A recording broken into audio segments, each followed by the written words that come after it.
People just always have to interrupt me. It gets on my nerves.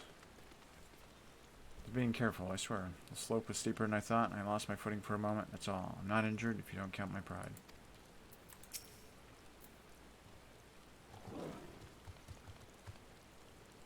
Arrow, did you not cry? I almost took a tumble back there. She can't possibly still be dizzy from the lift.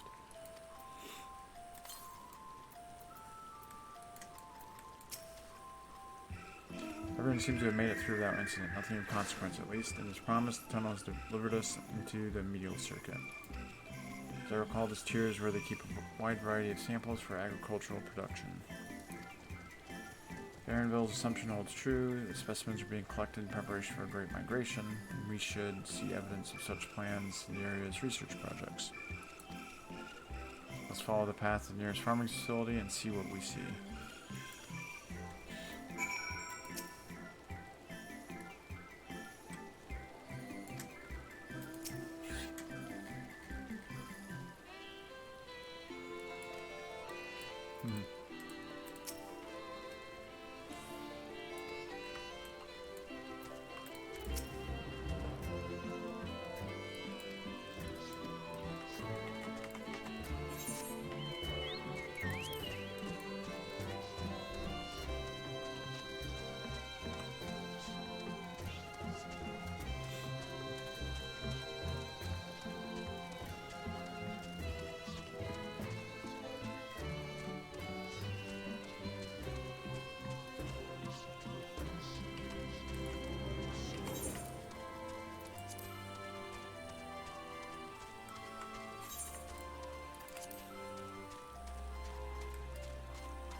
Labrinthos is host to a wide variety of vegetation, which allows us to conduct studies and cultivation methods utilized in foreign lands. It is this facility which coordinates and oversees those efforts. Fruits of their More notable success might make it to the Agora. Food so exotic you'd be hard pressed to guess their origin, let alone how they might taste. Indeed, mystery vegetables without a name, only a list of nutritional benefits scribbled on a card. I see no gleaners hereabouts, yet these workers seem to share that same sense of urgency. It is possible they know something of the Forum's plans and their underlying motivations, worth looking into, wouldn't you say? See what you can coax from the workers. The rest of us will do the same, or cast about for useful clues.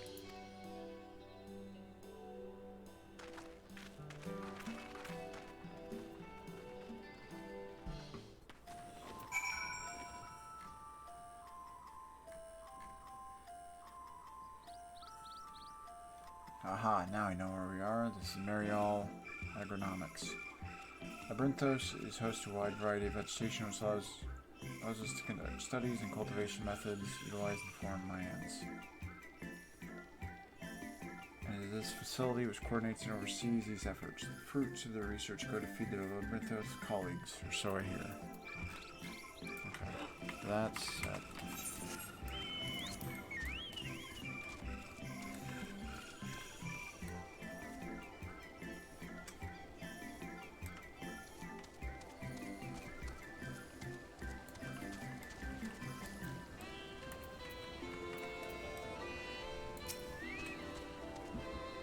Field full of ripe vegetables being left to rot in the vine. Not a single picker hard at work.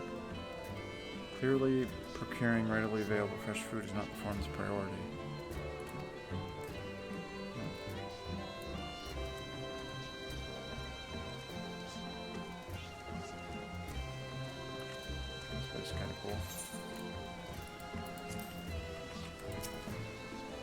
So you spent years researching these high-yield cultivation techniques?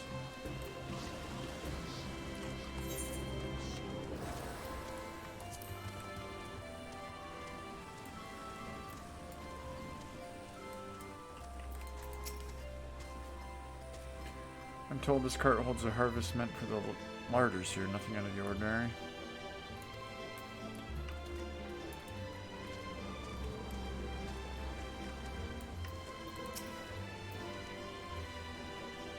Oh, hello there. You weren't expecting visitors. Not with use of the lift being restricted. How did you make it down here anyway?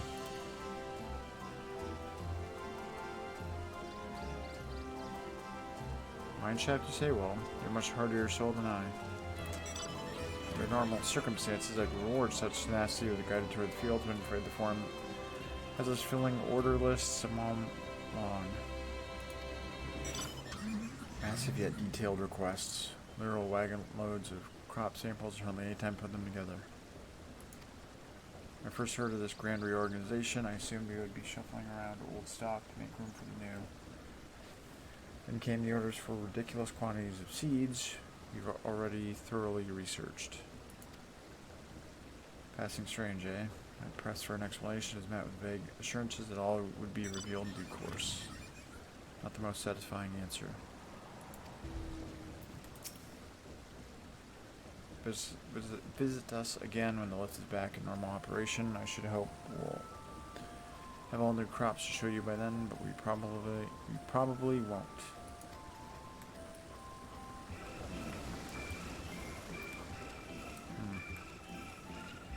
So they are planning on moving. Maybe just the forum, though. Or they want to ride out the final days or whatever. Huff, huff. Do I have aught to be taken down below? More than I can carry. And some. Or maybe they made a deal to be spared.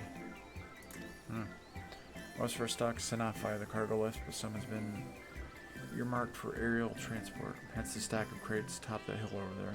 Gods, hauling the lot up the slope was a job and a half. Right back to it then. Once I'm done here, I think I'll take some fresh fruit in the last day and have them whip me up a dessert.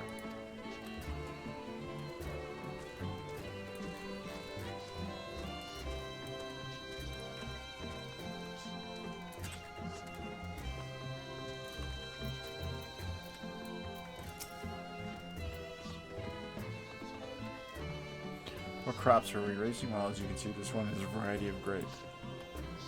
Only needs a good source of sunlight to grow, and the conditions here are nothing short of perfect. Hardly surprising, given that it's native to a particular locale and the very place upon which Labyrinthos was modeled. The region in the south of Yusabard.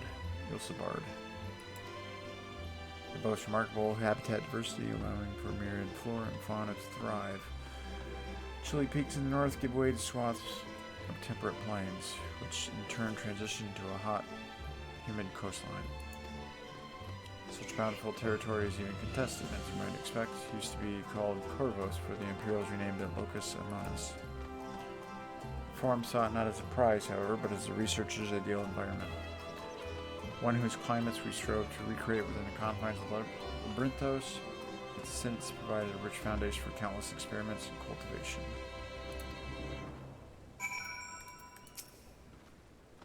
Once we pick the fruit, we'll need to take cuttings. Rather a lot of them, in fact. Wonder if they're planning to grow a new vineyard somewhere.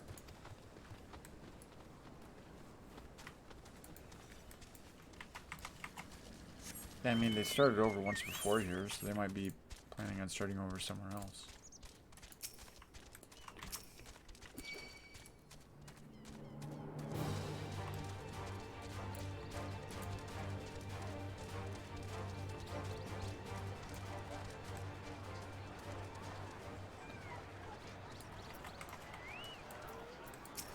Stacked boxes. Labels on these crates tell the story of their contents. Bundles of common seeds, saplings accompanied by sheaves of reports.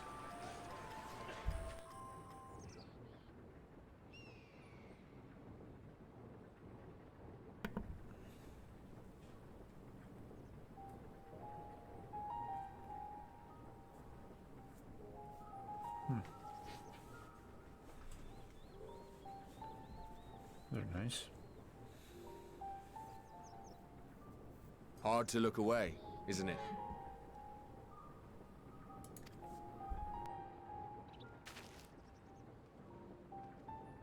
But they're more than pretty flowers.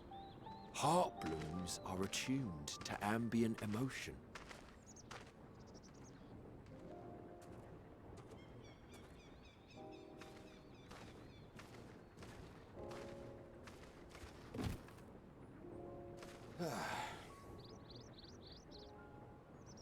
You don't seem convinced, but believe me, it's true.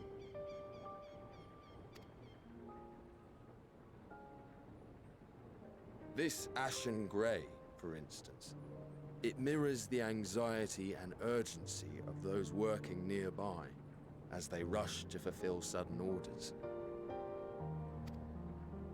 Intense feelings like those spur the petals to change colour. Bright glowing hues in the presence of joy, dark subdued shades for frustration or despair. Yet even with the collected wisdom of Charlian at our disposal, we've yet to identify the underlying principle of this empathic effect. And there are other mysteries besides. Although the flower is extraordinarily long-lived, its low reproductive rate has made it difficult to find younger populations growing in the wild.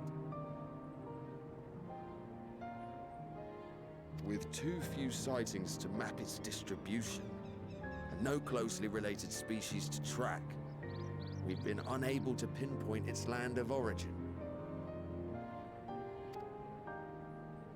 To further complicate matters, every culture, even dimly aware of its existence, has given it a different name and mythos. Our attempts to study it via the historical record have been an exercise in frustration. Maybe something with Heidelin. As an avid botanist myself, I should one day like to unravel the Heartbloom's secrets. But I'm afraid other duties must take precedence. I will leave you to your thoughts.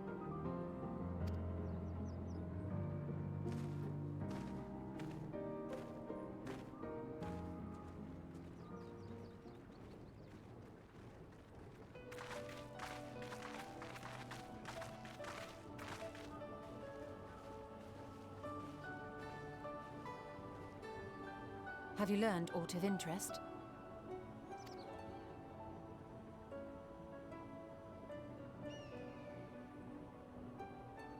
A flower that reacts to one's feelings? Strange. I must say, I have never heard of such a thing. You're hiding on the line of This one is of them all being very feel. fascinating. But as it stands, we've failed to gain any significant insight into the Forum's undertaking. Indeed. While there is certainly enough activity to support Erenville's supposition that a priority has been placed on improving food production, unfortunately for our investigation, these workers were never informed as to how their duties serve the master plan. If only we could interrogate the Forum members directly.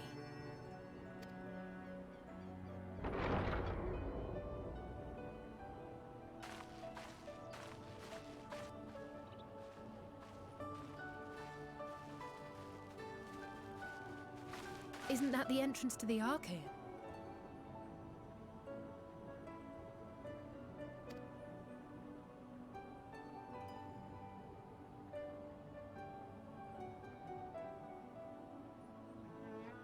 Look, there. I think that's Erenville. A little difficult to tell from here, but I think you're right. He did say he was coming down to make his report. Erenville receives his orders from the Forum. Would it not follow, then, that the superior to whom he reports is a Forum member? Or at least a close associate? You mean to eavesdrop on their conversation? What of the risks? Ours alone to bear. We won't interfere with Erenville's work, nor will he be implicated as an accomplice. If you're not comfortable taking part, I can do this alone. Nay. I said myself that I wished to know Father's intentions. And no answers will be forthcoming should we simply ask nicely. We can apologize later, should it come to it. Right now, we need every crumb of information we can get our hands on. Consequences be damned.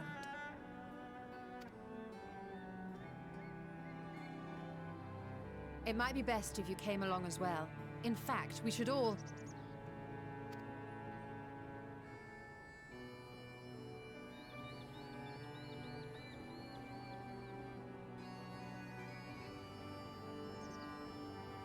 Crier?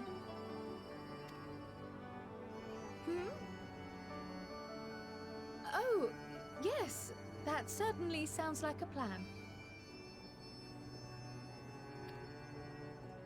I'm glad you agree.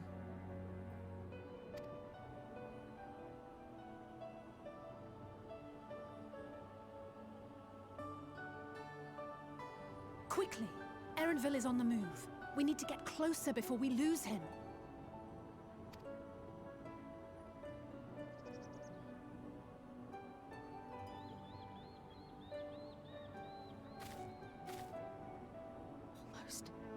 I can almost reach you.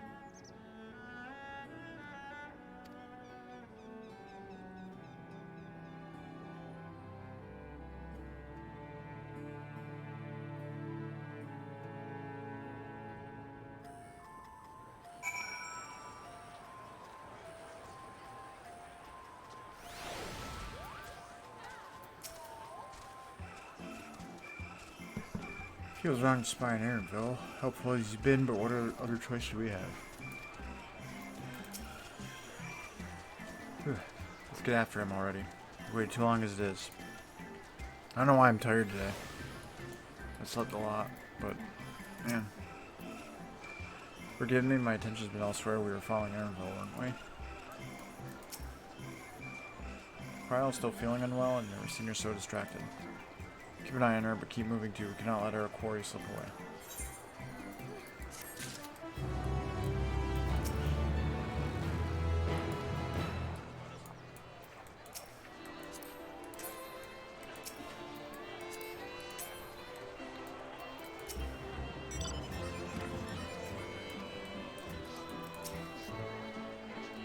See which way Erenville went.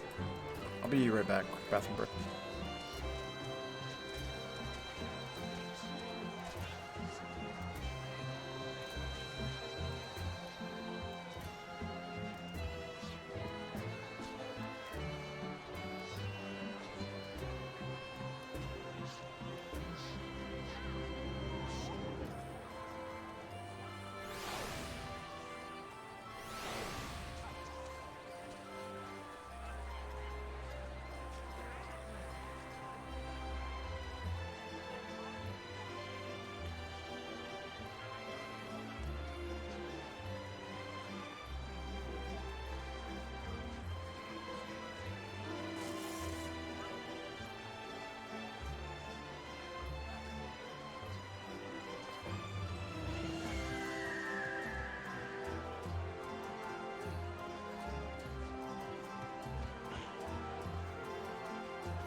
Alright, I'm back. Go dash.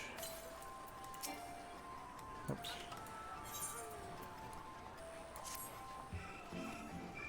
Erinville was headed westwards along the path outside the Archon.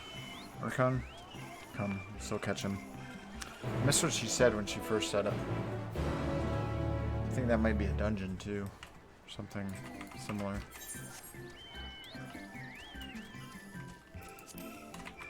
Nothing nearby. There's the east. Oh yeah, that's... okay, I know where that is.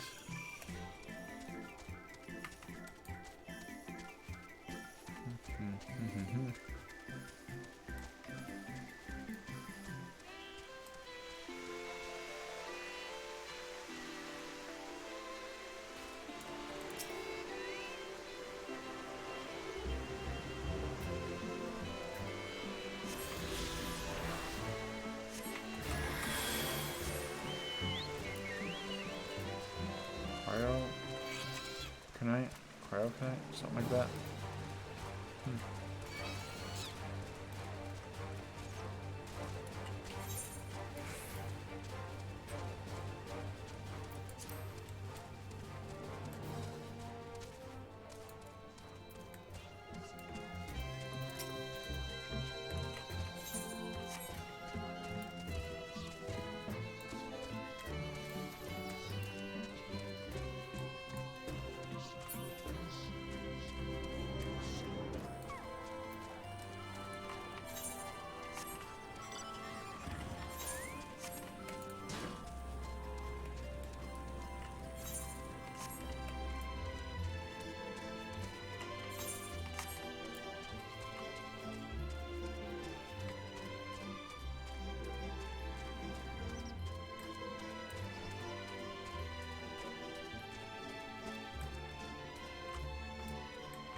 Still hear it.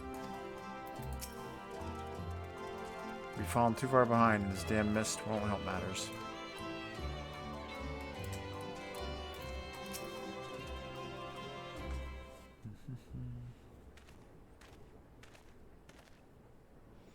Hold a moment, I have an idea.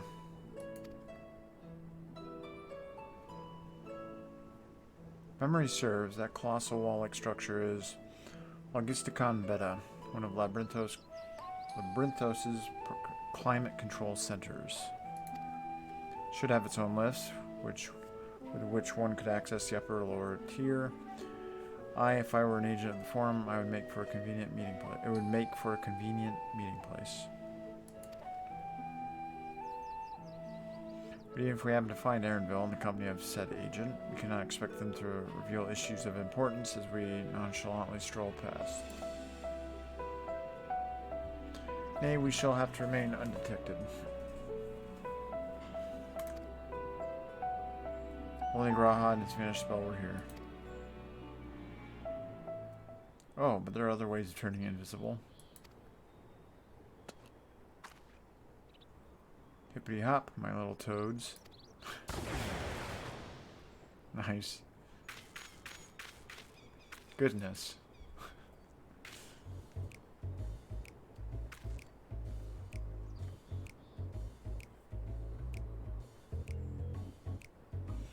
Unaccustomed transfiguration, we're off with the passage of time. I suggest you and your green companions hop along and catch up with Erinville. Should you feel the magic's fading, return to me and I will refresh the enchantment. And what am I to do in the meantime? We're here with me. In your current state of mind, you'd be as likely to leap into the jaws of a predator as you would learn anything of note. Which reminds me, were the creatures hereabouts? In that form, you are essentially defenseless. You've changed to Toad. You must remain transfigured in order to progress with quest objectives. You will return from your transfiguration status if you move too far away. Look to your map for the transfiguration's area of effect. Speak with Ishtola to restore or prolong transfiguration.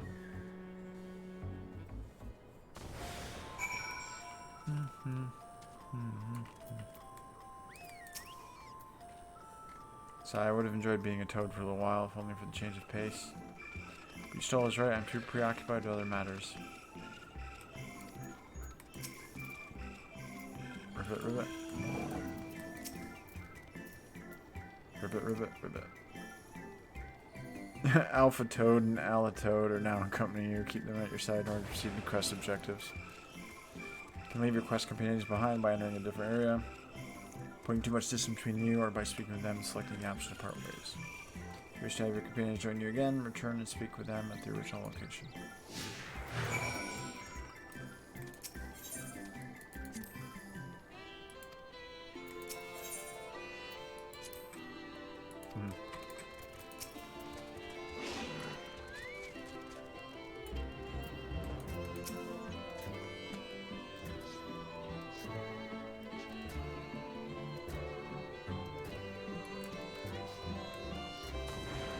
Okay.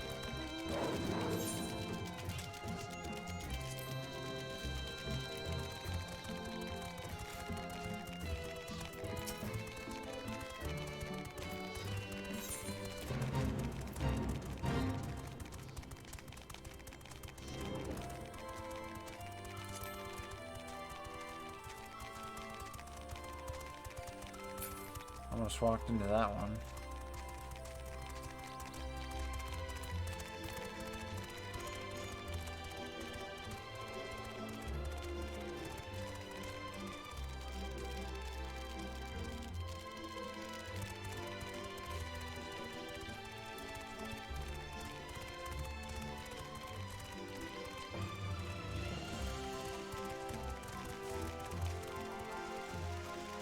Where is he?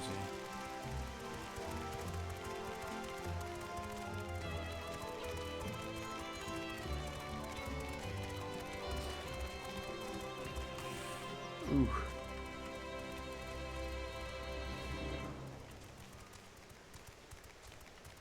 Hey, oh, he almost got me.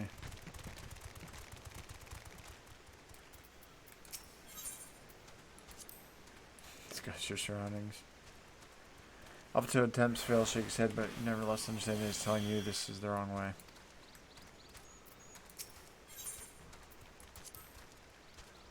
Ribbit, ribbit, ribbit, ribbit.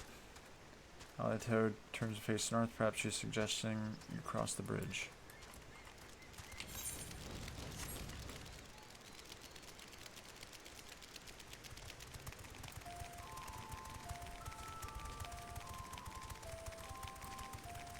This way.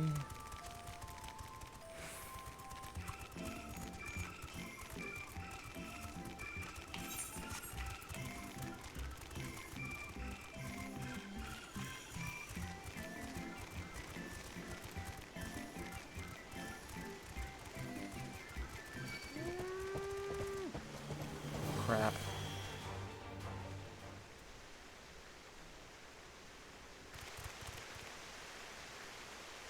Oh, no, that's fine.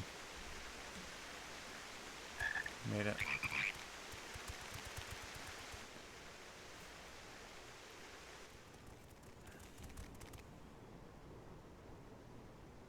I trust you will find your compensation to be more than satisfactory. We wish to make clear that we are pleased with the efficiency and thoroughness of your work.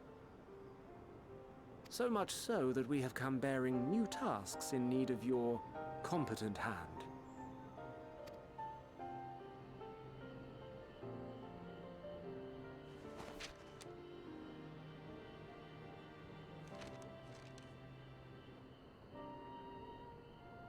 Another lengthy list. If I may speak frankly, the Gleaners have been pushed to the point of collapse by your unending demands. We are not familiars to be exploited.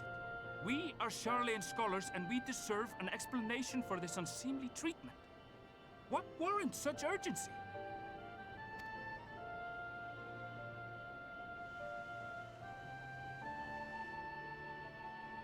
In an age long past, Charlian was charged with a momentous duty. And now that word of the final days hangs heavy in the air, the time has come for us to fulfill that charge. I can say no more, but I promise you this. All will be revealed in due course. And when it has, you will understand that your toil was in service to the greatest good.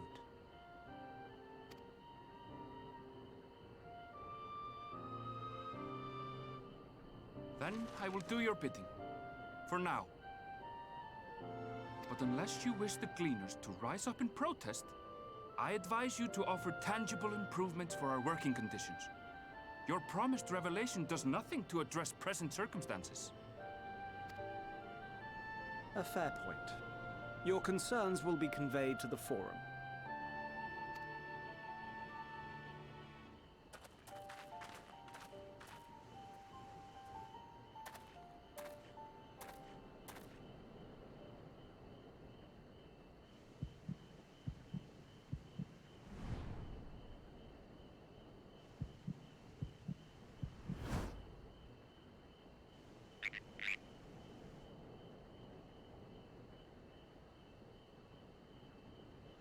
I hope that was informative. You may consider my debt to you repaid in full. While I do have my reservations about the Forum, I want to believe that they have our best interests at heart. Which is why I'm reassured that you're busy sniffing out the truth of things. We can ill afford to place all our eggs in one basket, this master plan of theirs, without first understanding the risks involved.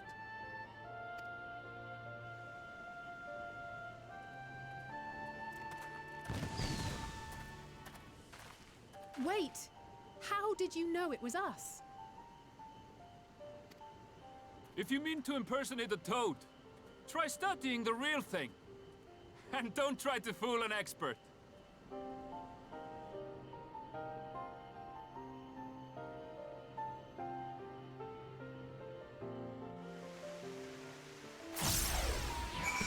Yep, makes sense.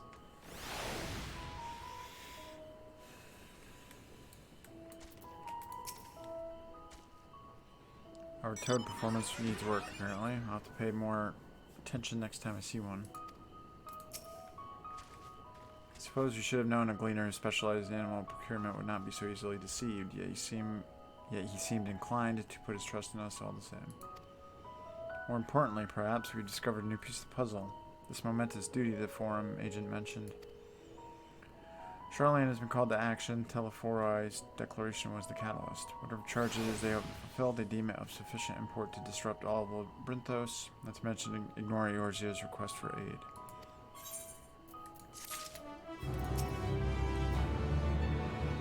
If we happen to cross paths with Erinville again, I should like to thank him properly.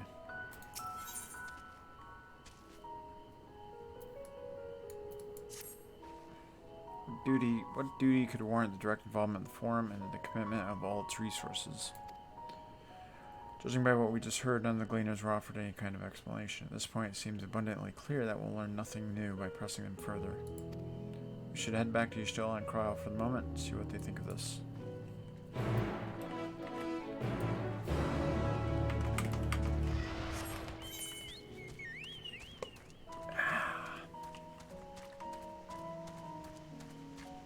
Nice if I could stop yawning today. I don't know why the fuck I'm so tired. I think the story's really interesting. It's not boring me. Jesus.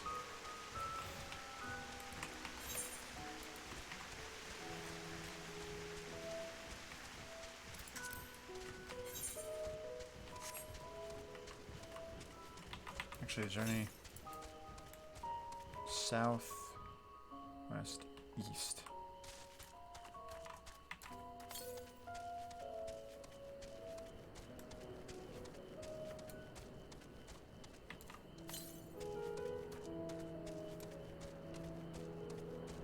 There it is.